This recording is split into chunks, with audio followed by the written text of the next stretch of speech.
Alright, what's up? Welcome to episode number 11 of Techduology. I am Ben. I am smashpOp. Okay, we're in a very nice location today. They're very nice. The boss says, Tutti Frutti, we would like to give you a spot to do your thing. So yeah, look at this beautiful background. Yeah, beautiful background, but we are wearing black because... Oh, Steve Jobs, the man, left us. Well, sometime this week. You'll be watching this next week, so it'll be last week. Yeah. And so we've got all the Mac product boxes with us. iPads, iPhones, MacBooks. Yeah, iPad 1 there, iPad 2 there. And then I've even got my dead iPad here. Oh my God. It's woken up. Oh no, it's very painful. It's woken up just so that you can see it's still alive.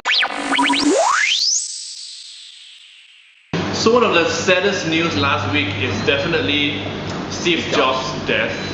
And he died at 56, which is a very, very young age. Yeah, but there are some rumors though. Some people saying it's like a conspiracy because he might not have passed on the day that we found out. Okay. He might have passed on a few days before we found out, which is why... As in before the iPhone 4S launch. That's right. That is why at the iPhone 4S launch, a lot of people were like, oh, they look really sad. They were all dressed in black. Tim Cook looked really, really sad. He wasn't excited about the 4S at all. Exactly. Maybe that's just him. We don't know. But that's the sad bit. But then I noticed one thing. At the launch, there was an empty seat with the reserve tag, and no one was sitting there.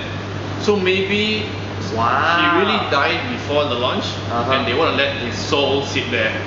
It's a Chinese belief. Steve Jobs is Buddhist, by the way. Oh yeah. Steve Jobs, his life, he started off as an orphan, and then next thing you know, he went with his friend Steve Wozniak, and then they started off Apple computers, and then he was booted out. Correct. And then it was booted out by the same guy he hired from Pepsi. You know that? Yes. Yeah, and then after that, then Steve Jobs came back in and booted the Pepsi guy out. And then now he's back in and he started off his computers. Yeah, with all these iPads, iPhones that changed our life literally. Actually, changed the whole world. Like this podcast wouldn't exist without Steve Jobs. I think podcast itself was created by Steve Jobs. Really? Maybe. Yeah. Okay, so there you go. Rest in peace, Steve Jobs. We will miss you definitely. We will miss you, and we will take care of all your products, and we will definitely buy whatever new iPad or new MacBooks you have next time. Yeah, we're suckers like that. Yeah. Okay, on to the iPhone 4S. So the iPhone 4S was launched one day before the announcement of Steve Jobs' death. Yep.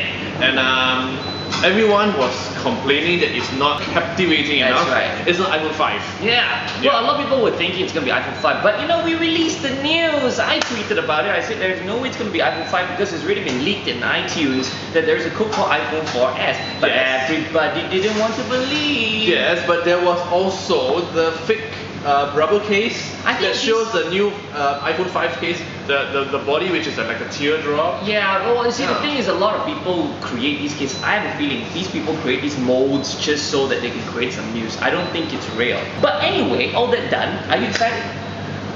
Not really, no. But I'm quite excited about Siri, the personal assistant in iPhone 4S. It's basically artificial intelligence. It's not really just voice recognition or voice assistant. Not like something that we've got on Android. Well, Android we've got a voice recognition thing, which is quite good. It's just that the one on Siri is a little bit more human. Yeah, I can say I want to eat tomorrow morning at 6 o'clock. I'll probably set an appointment at 6 o'clock and then alert you at 6 o'clock to eat, which is quite cool. If you do that on the Android, it'll just hit that.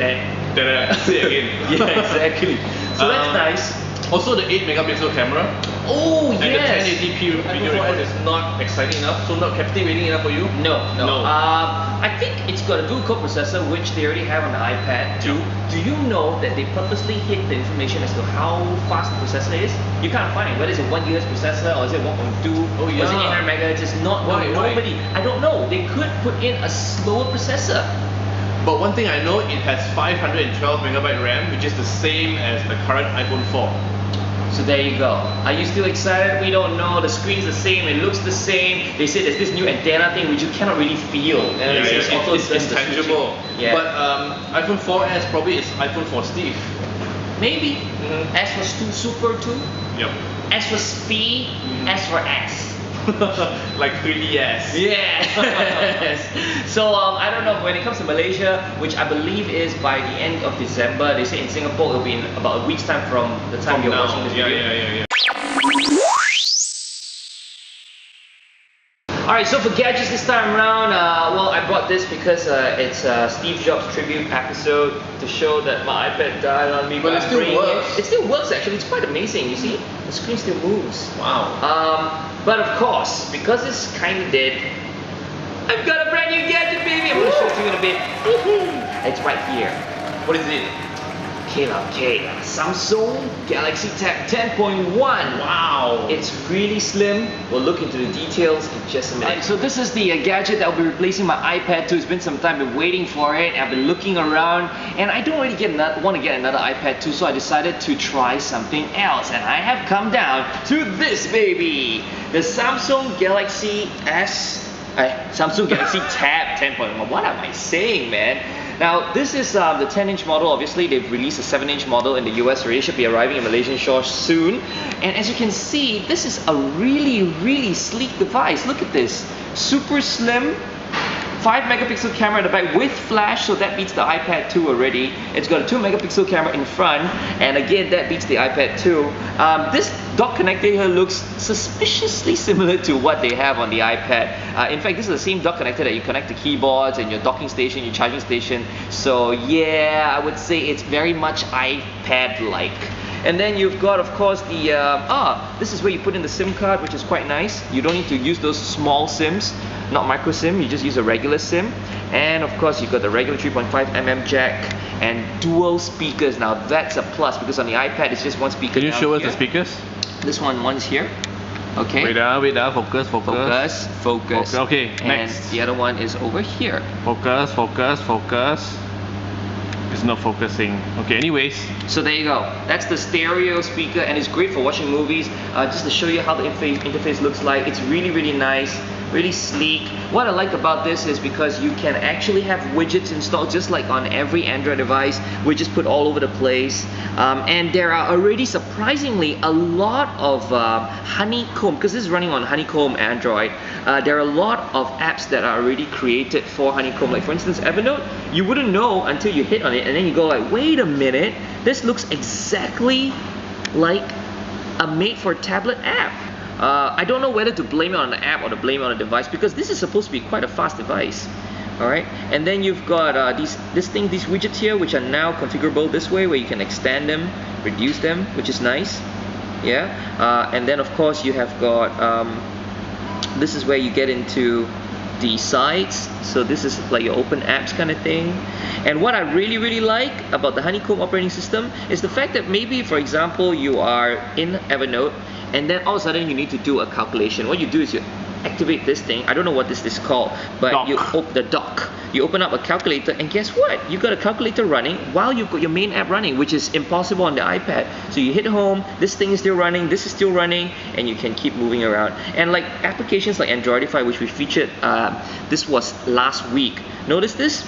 Androidify. Androidify in full screen. There you go. Wow. So is it a tablet version or it's an enlarged phone version? I think it's an enlarged phone version. So, but because it's running on vector graphics, it looks perfect. No pixelization whatsoever. So there you go, a very quick review of the Galaxy Tab 10.1. Don't you think the interface has too many buttons and everything is everywhere? I don't think so. I think it's a matter of getting used to it. It's just like the Android operating system. Like all these buttons here. I don't even know what they do. This one is back. Okay, this is home. This is open applications, and this is snapshot. That's it. Okay, so there you go. Dual core processor, 1 GHz each of the cores. So it's got 2 cameras. I've told you the specs already, and it's got a pretty nice screen. Check it, 1,800 ringgit. Not too bad. 16 gigabytes. That's available in Malaysia with 3G and Wi-Fi. For apps this week, I have 2 apps for your iPhone because apparently this guy shows you only Android apps every week. Not really. Fair. I have 2 very, very cute apps, right? They look similar, but they are not from the same makers. Why must it be cute? Can't it be like brawny, like that? No. No, it's cute lah. Yeah, one is called Yiip and one is called Klip. See, they sound similar, they look even similar, and they are from different makers. I'll show you. So one of the 2 apps I want to show you on the iPhone today is called Yiip. Yiip is actually a software for you to share your voice. It's basically like Instagram for voice. Oh. But the nice thing is you get to add effects onto your voice. Right. Yeah, I'll show you here. So this is called Yiip, social voice messaging. So when you launch Yiip, you will get to see your public timeline. Public timeline is separated to everyone and following. Following means all your friends. So you can see all the audio files that they have recorded and uploaded. Okay. And let me play one for you here from Simon. Can you hear? Sounds like a mouse. Yeah, because you can add effects. Can you hear? Yeah. Another one. Let's say this one. Welcome. Shout out to smashpOp, who starts work tomorrow. Yeah. Wow, so you're putting in sound effects as well. You're putting in sound effects and also transforming your voice. Wow. Yeah, if you want to add your own voice, just tap on this middle button and start recording. When you press start, you should say something like, I love Techduology. Stop. Okay, now we can post it to Twitter, post it to Facebook, or if you don't want, we can just switch them off. Right. And then we can add Sound effects. sound effects, which is this. There you go. Wow, that's cool. So when you click on voice changer, we can change the amplitude of the voice and it will turn out to be like this. I love Techduology. Or if you change it here, it will become, I love Techduology. Hey, finally you sound like a man. yeah. So let's just say I like this. And then I want to add some sound. Let's say I want to add celebration. Right. There are a lot of predefined sound clips that I can add inside. So let's just say I want booyah. We can tap it. We can play it there, and if you like it, we can just drag it into our audio Wow. and play it again. I love Techduology. That's Yep. amazing. So when it's done, you click on done and post it. Post to public, and it will appear on your public timeline. That's it. So this is Yiip for you to share your voice. your voice. Is And it absolutely free? It's absolutely free. It's featured on the App Store main page as well. well. The next app that I want to show you is called Klip. Klip allows you to share videos like Yiip shares audio, right? So this is how you share your videos into your timeline. So look at all these people, they shared videos of their babies and stuff. Right. And if you follow your friends, tap on the following tab, you will get to see what photos what videos they uploaded. Wow. The brilliant. latest videos uploaded by people around the world. And if you want to record a video here, and if you want to view clips videos that you have uploaded to clips, you can just tap here. So if you tap on one video, we can actually play it. This is like YouTube, lah. Then what's the difference? This is like Instagram, But for videos, yeah. So you just post a video, people can actually comment it. I can like it. I can type a comment here and say nice. Done. So my comment is posted. I can watch the video by tapping play, and depending on the network connection, it will play or not. I'm not sure. So this is a very simple app. It looks similar to Yiip. Yeah. So this is called Klip. It's absolutely free as well on the App Store. Get it and have fun sharing videos and I audio. prefer Yiip. Yiip's cooler. Yiip. Alright, so there you go. Episode number 11 of Techduology. Thank you so much for spending time with us. It's a very special Steve Jobs tribute and discussion on iPhone 4S. So we hope you like How it. come your thing terbalik? Because the thing koyak it doesn't want to work anymore, but it's still alright. You know, I still love my iPad too, although it's completely wrecked up. This is the beauty of Apple products. They work even after they die. Yeah. You So mean Steve Steve Jobs still works? Yeah, you the man. We'll see you soon. Yeah. Anyways, tweet us. Yes. At smashpOp at Benjen if you got questions. And email is iloveyou@techduology.com. Stop moving your screen. It makes me want to move your screen as well. Okay. Okay, So yeah. while we keep moving our screen, keep the tag love going. Like us on Facebook Yes, like us on Facebook. It is on this side of the screen or down there. or down there. And we love you so much and have a nice one. Bye.